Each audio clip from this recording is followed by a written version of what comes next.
Today we taste this cake that is my favorite Sheng Pu'er of my private tea collection.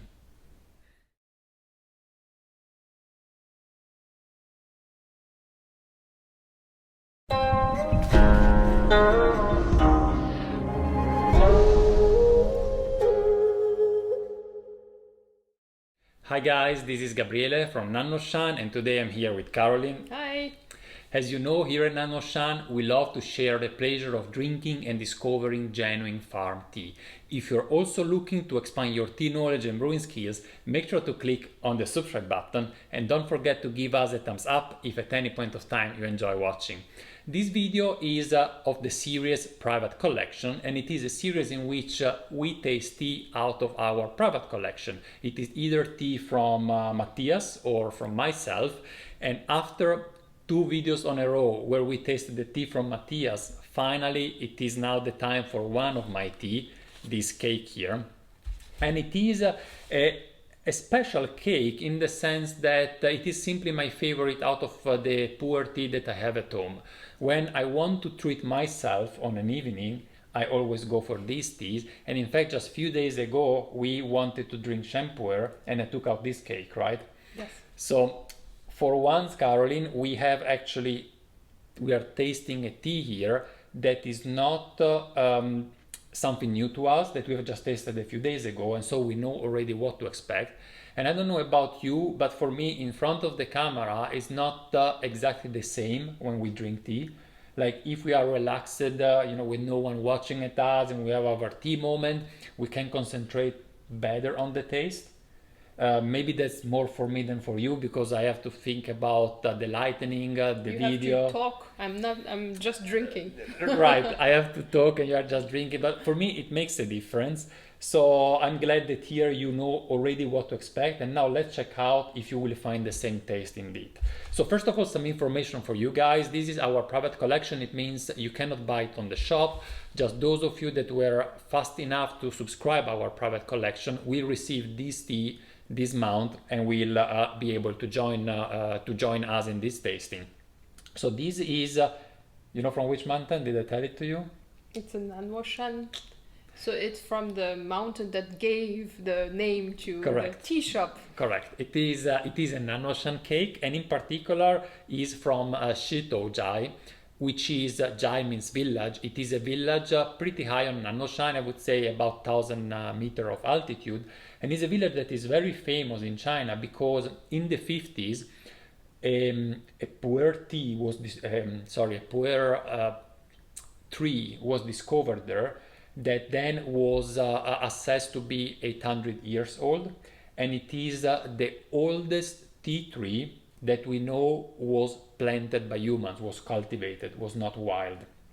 And it is not the only old tree that is in Shitouzhai. There are other old trees, and this one is a gushu from Shitouzhai.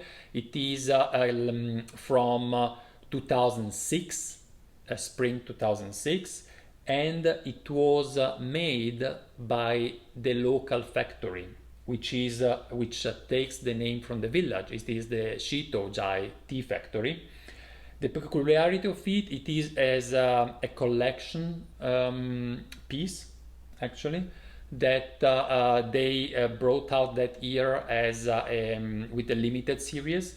And I was able to buy it in 2018 when I visited a friend of Benjamin, that in the meanwhile is also a friend of mine, which is Jerry. And Jerry has a shop in Zhengzhou and is also specialized in pu'er. And the first day he treated me with this tea, and I really loved it. And let's start opening the cake and show it to you. First of all, look at the color of the wrap, and later you will understand why. And it is, it's like maybe half the cake here. First of all, a good portion of it is in Berlin, because we are going to send it, or we have sent it actually to our customer that subscribed the private collection. And this is the cake. Yeah, I'm still trying to breaking only on this side here. So actually the front side is almost intact. Let me bring it close to the camera so that you can have a better look at it. Caroline, hide behind the cake. so that the camera can focus on the cake, which is this here. And you see, I hope it renders through the camera that the color of the cake, at least now, is similar to the wrap, isn't it? What do you think? It has this kind of orange bronze to it. Yes, yeah. You know, that is not so common. It is 2006, so it's 14 years old already. So you can already see it's aged a bit. Definitely, yeah. Yeah. You don't see, there is a lot, quite a good amount of bud. It's pretty heavily pressed, so I would say it is machine pressed, not stone pressed. And you see these buds here, how nice, this bronze color. It almost reminds the color of the buds of a Dian Hong. Let's try to break the cake. I don't have a pu'er knife, so I will go for this one here. And let's see. And then we brew it. And so Caroline, guess why I didn't buy this cake for Nannuoshan as well? So why we don't sell this cake? Well, usually it's because it was too expensive to be in the shop.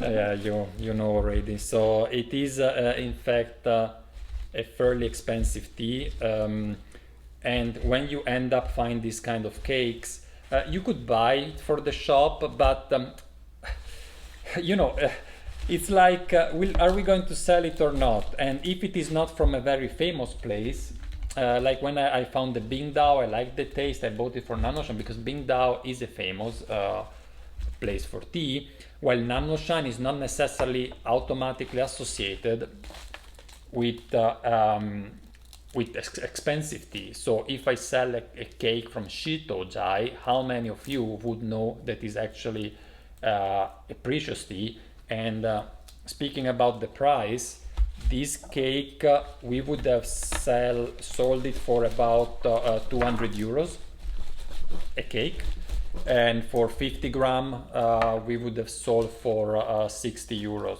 62 to be precise. I really calculated how much would have cost. Okay, so it's quite hard to break, but here we are. I warm up again the water. It's 90 degrees now. I want 100. Just don't take all the... Okay, good. Do we have enough? No, maybe a little bit more. What do you think? Yeah, more. Yeah. More. So, Caroline, how much do you like Sheng Pu'er actually? So I like Sheng Pu'er. I'm maybe slightly less into Sheng Pu'er. Yeah, so yeah, I really like it. And actually one of my favorites is the Bingdao that he has. Oh well, that you discovered, so yeah, that's why she's saying that. I tried it first with Matthias and we bought it before Nannuoshan did, so... Yes, so Caroline and Matthias, 2017 I think, you tried it first, and then I had the opportunity of trying that tea multiple times, and we've done a video about that, so I will put a link on the video now if you want to have a look at Bingdao taste. I think I did with Brian. I think I think we need more. You know what? I will start breaking also this side. It's a bit pity, but Caroline, it is a lot. We have really like 8 grams in there. It's even too much actually. We have to do very quick steeping. But do you drink Sheng Pu'er? If not with me, like alone? If you're alone at home, do you drink it? The thing is, I don't have that many. That's the thing, because you need to commit to buying an entire cake, and I'm more like a person who likes to buy small amounts of tons of different teas so that I get to try more. Yeah, so I usually don't buy as many, and I'm just free riding on his great teas. But you know that at Nannuoshan you can buy cake, you can buy also less than a whole cake. If you would stop just getting presents from me and you would buy from Nannuoshan, you would have realized that for very expensive pu'er we even sell just 20 grams.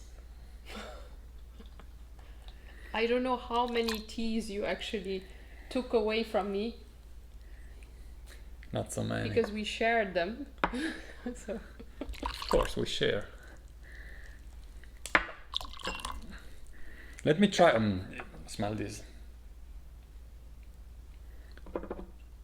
I'll try to show you guys the leaves. Caroline, hide behind the guy one. Well, I don't know if you can see those. Let's try. How does it smell? Do you remember what you told me a few days ago when I asked the same question? So there's a slight citrusy notes and notes of hay from my perspective.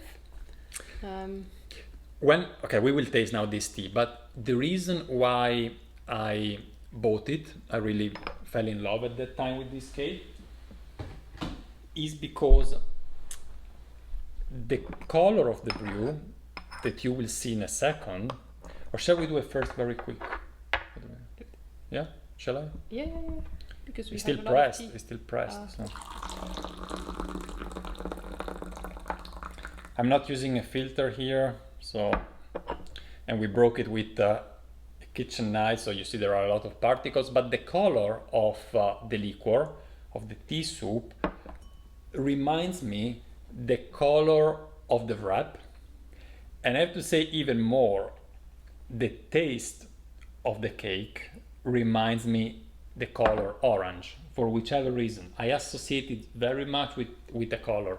I don't know if it ever happens to you that you associate a taste or something that has nothing to do with color, actually, like an odor or whatever, a feeling with a specific color.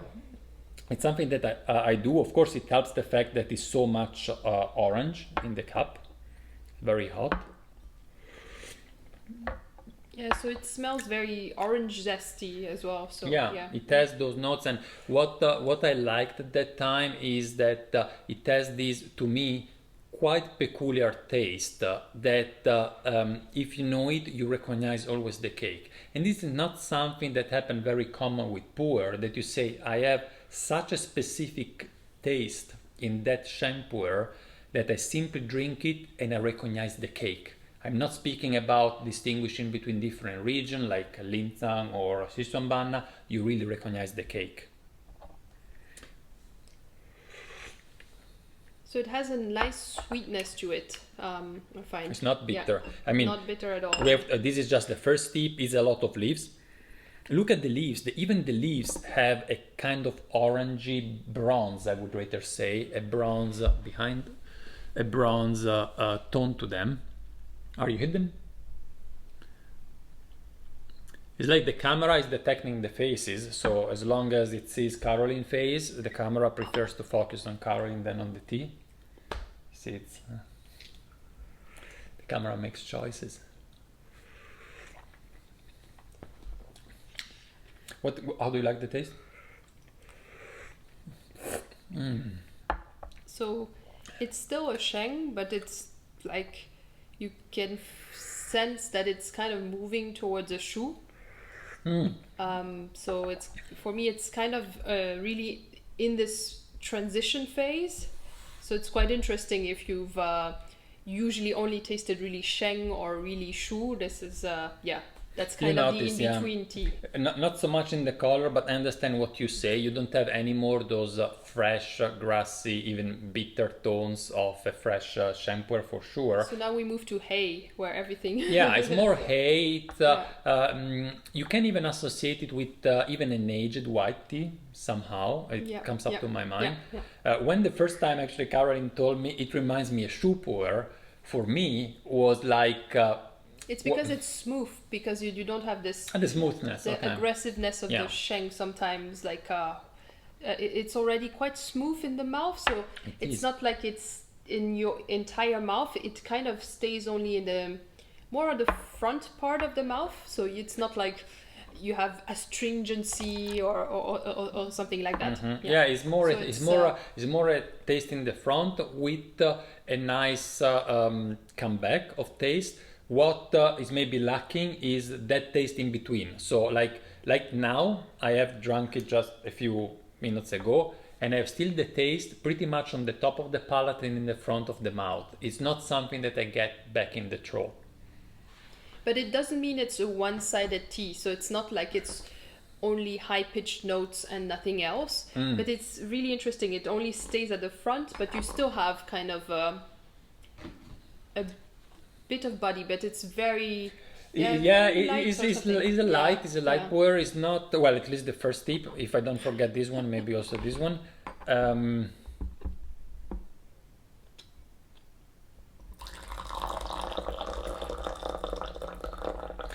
It's not light and in the very front in the sense that it lacks of complexity and it's just very aromatic and you just feel only the aroma but not the body.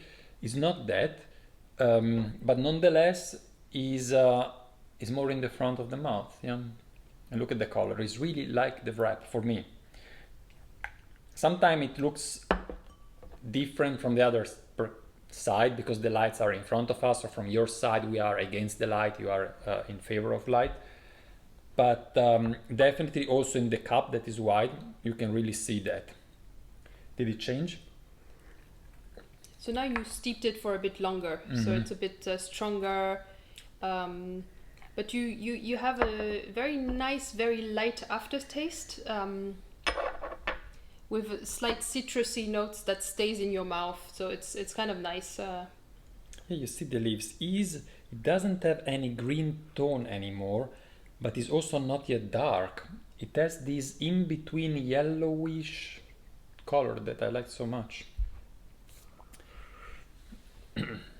And this idea of doing the private tea collection is something that was not planned. It's not that when I was in China I bought tea for myself and I thought, what about then if next year we start a private collection? It just came out to Matthias and myself a few months back, and when I was in Switzerland we collected the tea. This means that since we haven't planned that, we don't have a lot of quantity. What we can definitely do in the future, if I will ever be able to travel back to China, is with this COVID-19, it has been a nightmare for us. With that, what I wanted to say is that when I find a tea that I want to buy just for myself, let's say a bean cha that I find I want to buy, I can buy two so that we can make a larger private collection, since this time it got sold out within a couple of days. And by doing so, I don't have to commit in buying several tong, in this case of Pu'er, and also doing the effort of placing the products online and then maybe a product that doesn't run. You might think, yeah, but you know, Gabriele, just keep it, it's Pu'er, it doesn't matter if you don't sell it today, you can sell it in 5 years. But nonetheless, it is an effort to put the product online, and for us it's always better to do the effort to selling in tea that you actually enjoy buying. Yeah, because it's good for the business and it's good for you, because if you just see teas on our website that you don't buy, I mean, you don't come back, right? Why should you have a look at Nannuoshan tea? They're wonderful tea, super expensive, no reason to buy them. So with the private collection, we hope to bring you a wider spectrum of teas. And yeah, when this one will be over next year, beginning of next year, we will start a new one. I'm tasting now for the first time the second steep, and it's definitely much stronger. There's a bit of a peach note, I find. Like the skin, you can peel the skin of the peach. It reminds me a little bit that. Maybe because she just baked a peach cake. Yeah, and peaches are in season, so maybe. Well, yeah, it does. Yeah. I have to say that for some reason, it's exactly the opposite that I said at the beginning of the video, but for some reason I like it more now than the last evening. Yeah, because you steeped it stronger and you put more leaves. You don't be too stingy on the amount of leaves you use. Like usually you do. Oh, you too. I do. Yeah, just with my tea, Just not wait with until yours. Joe comments. Joe. Joe is the one always commenting that he uses too little leaves. Yes, so. that's true. It's partially true, yeah. It's like, it depends. If I do a tea, just one tea for this evening, and this tea we will continue drinking also after dinner, then it's fine. I can put more leaves. But sometimes I don't want to waste the tea. I prefer to have just a little quantity, do just 3-4 steepings, and then switch to the next.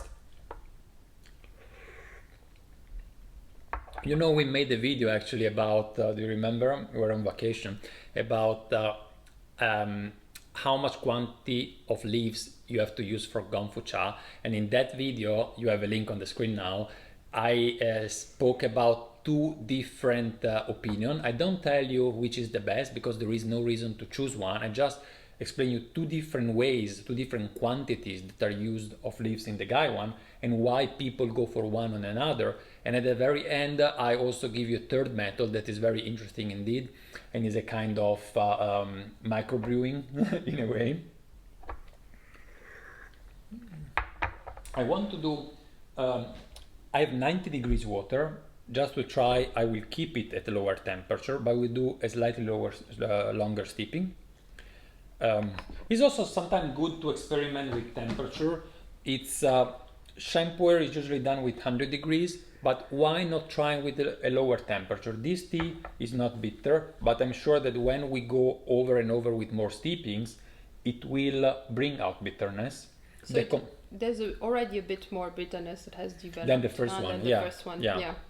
So it's not totally absent or something. And I feel like as we steeped it for longer, you can already, it's not at the necessarily all the taste at the front of the mouth anymore. But yeah. It's feeling more, yeah.